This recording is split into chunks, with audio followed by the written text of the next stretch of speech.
6/8 அப்படிங்கிற அந்த தாளத்தில் இருக்கக்கூடிய ஃபோக் ரிதம் இசைப்புயல் ஏஆர் ரஹ்மான் அவர்கள் கொஞ்சம் கவனமாக கையாளுறாரு. காரணம், திரும்பவும் டன் டக்கு டக்கு டக்குன்னு பாடல்கள் நம்ம இசைக்கும் போது அது ஒரு பழைய ஃபீல். இது ஆல்ரெடி இந்த மாதிரி எக்ஸிஸ்ட் ஆகிருக்குதே, இதுவும் மக்கள் நிறைய கேட்ட ரிதமாச்சே அப்படிங்கிறதுனால ரொம்ப ரொம்ப கவனமாக 6/8 ரிதமை, குறிப்பாக இந்த நாட்டுப்புற பாடல்களில் இருக்கக்கூடிய மண் இசையாக வரும்போது ரொம்ப சேஃபாக வேறு ஸ்டைலில் தான் அவர் இசைக்கிறாரு.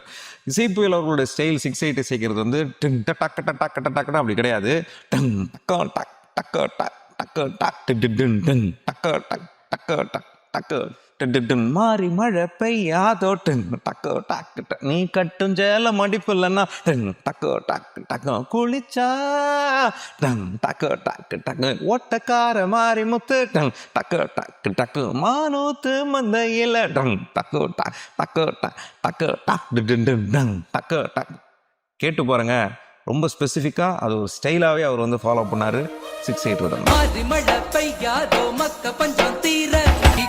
சேலம் அடிப்புல நான் கசங்கி போனேண்டி சுக்குப்பொடி மீனாட்சி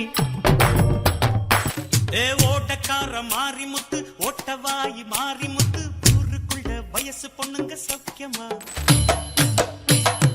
மானூத்து மந்தையில மாங்குட்டி பெத்தம்மையில